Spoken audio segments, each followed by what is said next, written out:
On sait que cette relation fait mal. On se dit qu'il faudrait partir, qu'on mérite tellement mieux. Et pourtant, on reste. On se sent comme bloqué. Et si tout ça, ce n'était pas un manque de volonté, mais plutôt un mécanisme biologique hyper puissant ancré au plus profond de notre cerveau. Aujourd'hui, on va décortiquer ensemble la vérité scientifique qui se cache derrière ce ressenti si déroutant. Voilà la question, celle qui peut nous rendre complètement fous. Pourquoi c'est si dur de partir? Ça tourne en boucle, ça génère de la confusion, de la culpabilité. Alors on va prendre cette question et on va la déconstruire. Pas avec des clichés, non, mais avec ce que la science nous apprend sur notre propre fonctionnement interne. Et ça, honnêtement, c'est le point de départ le plus important. Il faut absolument qu'on recadre le problème tout de suite. Ce n'est pas un défaut de caractère, c'est une réaction de survie du cerveau et du corps. Juste le fait de comprendre ça, c'est déjà un premier pas immense pour se libérer de la honte. Allez, on plonge dans la première partie de cette explication. Tout commence là-haut, dans notre cerveau, qui a sa propre logique. Et attention, c'est une logique qui ne vise pas toujours notre bonheur. Ce concept est fascinant parce qu'il explique pourquoi on a l'impression de répéter sans cesse les mêmes schémas. Si par exemple on a grandi dans un environnement un peu chaotique ou instable, notre cerveau lui a enregistré ça comme étant la norme. Du coup, il ne va pas rechercher ce qui est agréable, non, il va rechercher ce qu'il connaît, ce qui est prévisible pour lui, même si ça nous fait souffrir. Voilà un peu comment notre cerveau raisonne en coulisses. C'est un mécanisme de survie super primitif. Il ne fait pas un calcul logique pour notre bien-être. C'est un choix instinctif basé sur ce qu'il perçoit comme étant sécurisant. L'inconnu, même s'il s'agit d'une relation saine et paisible, peut représenter un danger potentiel pour ce système. Bon, là on entre dans un autre territoire, celui de l'addiction émotionnelle. Et le concept clé, c'est le renforcement intermittent. C'est tout simplement le moteur le plus puissant de la dépendance et il est au cœur de tellement de relations toxiques. Cette analogie, elle est juste parfaite. Pensez-y, personne ne deviendrait accro à une machine à sous qui paye à chaque fois, ni à une qui ne paye jamais. C'est l'incertitude, le peut-être que cette fois ce sera la bonne qui libère une décharge de dopamine dans notre cerveau et qui nous pousse à continuer à jouer, ou dans ce cas, à rester. Cette phrase, elle résume absolument tout. L'addiction n'est pas à la souffrance elle-même, elle est à l'espoir du soulagement. On s'accroche désespérément à ces quelques pics de bonheur, même s'ils sont rares, parce qu'ils sont incroyablement puissants juste après des longues périodes de tension. Alors comment le cerveau gère ce bazar? D'un côté on pense « j'aime cette personne » et de l'autre « cette personne me fait un mal de chien ». Ces deux idées en même temps, c'est insupportable, ça crée un conflit, une tension mentale énorme. Le cerveau déteste ça, il doit donc trouver un moyen de calmer le jeu.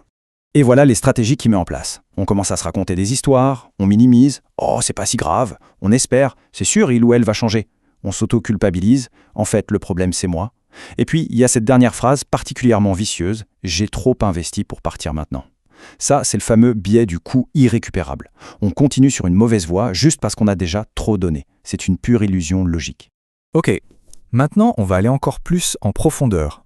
On quitte un peu la psychologie pure pour entrer dans la neuroscience du corps. Parce que l'histoire, elle ne se joue pas seulement dans nos pensées, elle est littéralement inscrite dans nos cellules. Ça, c'est un point absolument crucial à comprendre. Le trauma, ce n'est pas l'événement en lui-même, mais la trace qu'il laisse dans notre système nerveux.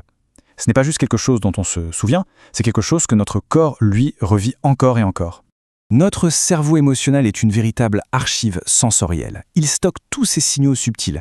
C'est pour ça qu'on peut parfois rencontrer une nouvelle personne et ressentir une connexion quasi instantanée, alors qu'en fait, ce n'est que notre corps qui reconnaît une dynamique familière, même si elle est toxique. Et ça nous amène au concept clé de cette partie, le lien traumatique. C'est l'un des attachements les plus puissants et les plus difficiles à briser. Pourquoi? Parce qu'il est chimique. Voyons comment il se forme. Ce qui se passe est biochimique. D'un côté, on a le pic de stress, la douleur, la peur, l'anxiété, ça inonde notre corps de cortisol et d'adrénaline. Et de l'autre, le soulagement. Quand la personne qui est la source de ce stress nous offre soudain du réconfort, le cerveau libère une énorme vague de dopamine. Le cerveau fait alors une association terrible, cette personne est la clé pour calmer la tempête qu'elle a elle-même créée.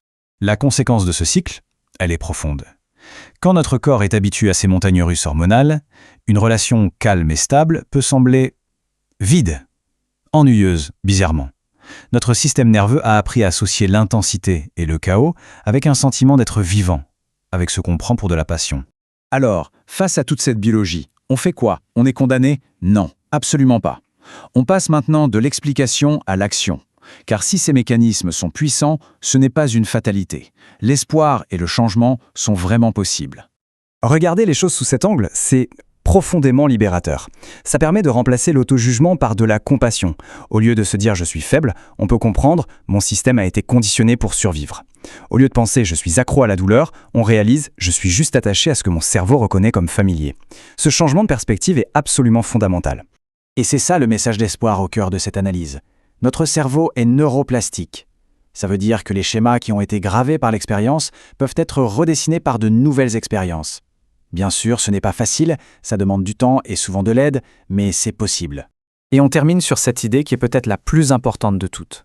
La guérison, ce n'est pas qu'un processus intellectuel. On ne peut pas juste décider de changer. La vraie transformation, elle passe par le corps. Il s'agit de réapprendre, au niveau de notre système nerveux, ce qu'est la véritable sécurité. Une fois que le corps a vraiment goûté au calme, il ne confond plus jamais l'amour avec le chaos.